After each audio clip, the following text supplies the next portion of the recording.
Puse el dinero. Asumí las deudas. Construí el hogar. Y aún así, intentaron quitármelo como si nunca hubiera sido mío. Nunca pensé que el mayor conflicto de mi vida iba a surgir precisamente del lugar que se suponía que representaba seguridad. La casa familiar. Ese espacio que, durante años, nos vendieron como de todos, como un proyecto común, como algo que hacíamos por el bien de la familia. Yo creí en esa idea. Y ese fue el origen de todo. Cuando surgió la posibilidad de comprar la casa, mis padres no podían permitírselo solos. Tenían deudas, ingresos inestables y ningún banco dispuesto a concederles una hipoteca en condiciones. Yo, en cambio, estaba en un buen momento laboral. No nadaba en dinero, pero tenía estabilidad, capacidad de ahorro y acceso a financiación. La conversación fue gradual, casi inocente al principio. Comentarios sueltos. Bromas. Si tú ayudas, esto sale adelante. Con el tiempo esas bromas se transformaron en expectativas claras. Me dijeron que sería una inversión familiar, que la casa quedaría para todos, que llegado el momento, se reconocería mi esfuerzo. Nunca se habló de papeles concretos. Nunca se habló de porcentajes. Todo era confianza, familia, palabras. Acepté. Puse la mayor parte del dinero inicial. Asumí la hipoteca a mi nombre. Me comprometí a pagar durante años algo que, en teoría, era un proyecto común. Al principio, todos parecían agradecidos. Mis padres hablaban con orgullo de la casa. Mis hermanos decían que sin mí no habría sido posible. Yo me sentía útil, parte de algo. Durante los primeros años no hubo problemas aparentes. Yo pagaba. Ellos vivían allí. Yo no, porque trabajaba en otra ciudad. Pero cada vez que volvía, sentía que ese lugar también era mío. No por orgullo, sino por lógica. Lo había financiado, lo estaba pagando. Nadie lo cuestionaba. O eso creía. Las cosas empezaron a cambiar de forma sutil. Comentarios sobre quién vivía realmente allí. Decisiones tomadas sin consultarme. Reformas que no se me comunicaban. Cuando preguntaba siempre había una respuesta tranquilizadora. No te preocupes. Ya te lo contamos. Es poca cosa. Yo no quería parecer controlador. Confiaba. El primer aviso serio llegó con una conversación aparentemente casual. Uno de mis padres mencionó que la casa había subido mucho de valor. Lo dijo con entusiasmo, como quien habla de una oportunidad. No le di demasiada importancia hasta que añadió algo que me dejó frío. Ahora mismo sería un buen momento para vender. Pensé que estaba bromeando. Me reí. Dije algo como, sí, claro, después de todo lo que llevo pagado. El silencio que siguió fue incómodo. Demasiado largo. Entonces entendí que no era una broma. Pregunté directamente qué querían decir con eso. La respuesta fue vaga. Que era solo una idea. Que no había nada decidido. Que no me pusiera a la defensiva. Pero algo se había roto. Porque, por primera vez, sentí que hablaban de la casa como si yo no tuviera nada que decir. Empecé a investigar por mi cuenta. Revisé documentos, escrituras, contratos, y ahí llegó el golpe.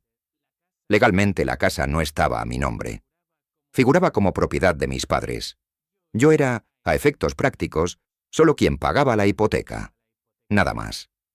Cuando los confronté con esto, la reacción fue defensiva. Dijeron que siempre había sido así, que yo sabía cómo funcionaba, que no podía reclamar algo que era de la familia. Intentaron minimizarlo, decirme que no fuera dramático, que nadie quería dejarme fuera. Pero entonces, por un comentario de un tercero, descubrí lo que realmente estaba pasando. Ya estaban hablando con una inmobiliaria, sin decírmelo, sin consultarme, sin tener en cuenta que yo seguía pagando cada mes. Ahí entendí que no se trataba de un malentendido. Se trataba de algo mucho peor. No quise creerlo hasta que lo vi con mis propios ojos. Mensajes, llamadas perdidas, una visita programada a la casa cuando yo no estaba. Todo encajaba demasiado bien. Ya no era una idea lanzada al aire ni una conversación hipotética. Estaban avanzando. Y lo estaban haciendo sin mí. Cuando los confronté de nuevo, ya no hubo evasivas amables. Hubo reproches. Me dijeron que estaba exagerando, que la casa era suya, que ellos habían vivido allí toda la vida, que yo solo había ayudado. Esa palabra me golpeó más fuerte que cualquier otra cosa. Ayudado. Como si años de pagos mensuales, de responsabilidades asumidas, de planes postergados, se redujeran a un favor puntual. Intenté razonar. Les expliqué que yo seguía pagando la hipoteca, que vender sin consultarme era una traición, que legalmente podían hacerlo, sí, pero moralmente era indefendible. La respuesta fue fría. Si no me gustaba, podía dejar de pagar. Como si dejar de pagar no significara perderlo todo. Ahí apareció el favoritismo de forma clara. La casa no se iba a vender para aliviar deudas ni para repartir equitativamente. Se iba a vender para ayudar a uno de mis hermanos, el que siempre lo había tenido más difícil, el que vivía cerca, el que, curiosamente, nunca había aportado nada al pago, pero sí estaba presente en todas las decisiones. Me dijeron que, si se vendía, ya veríamos qué parte me correspondía. Nada concreto. Nada por escrito. Solo promesas vagas, las mismas que me habían traído hasta allí. Entendí que, si aceptaba eso, estaba perdido. Busqué asesoramiento legal. Descubrí que, aunque no figurara como propietario, había caminos, pruebas de pagos, transferencias, mensajes, compromisos implícitos. No era sencillo ni rápido, pero tampoco imposible. Cuando les dije que estaba dispuesto a defenderme, la reacción fue explosiva. Me acusaron de traicionar a la familia, de ser ingrato, de poner el dinero por encima de los lazos de sangre. La venta se frenó.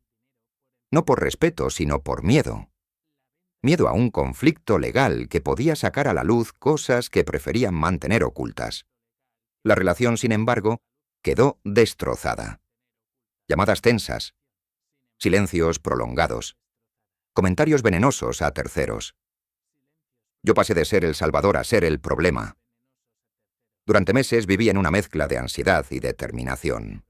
Seguí pagando, pero documentándolo todo. Cada transferencia, cada conversación, cada intento de presión. Ya no confiaba en nadie. La casa, que antes simbolizaba unión, se había convertido en un campo de batalla. Con el tiempo, las cosas se estabilizaron de la peor manera posible. No vendieron. No por justicia, sino porque no pudieron hacerlo sin consecuencias. Yo, por mi parte, tomé una decisión dura pero necesaria. Dejé de involucrarme emocionalmente. Seguí cumpliendo con lo que era imprescindible mientras preparaba una salida ordenada. No quería seguir atrapado indefinidamente en algo que me estaba consumiendo. Años después, conseguí desvincularme. No fue una victoria limpia ni rápida. Perdí dinero, perdí tiempo, perdí la relación cercana que creí tener con mi familia. Pero recuperé algo que había estado en juego desde el principio: el control sobre mi vida y mis límites. Hoy apenas hablo con ellos. No porque los odie, sino porque entendí que hay vínculos que solo funcionan mientras alguien se sacrifica en silencio. En cuanto ese sacrificio se cuestiona, el sistema se rompe. Y a veces, dejar que se rompa es la única forma de sobrevivir. Aún me hago la misma pregunta una y otra vez. ¿Fui el malo por oponerme a que vendieran una casa que yo había pagado durante años? ¿Debí aceptar perderlo todo por el bien de la familia? ¿O intentar quitarle a alguien lo que ha construido es una traición? Venga de quien venga.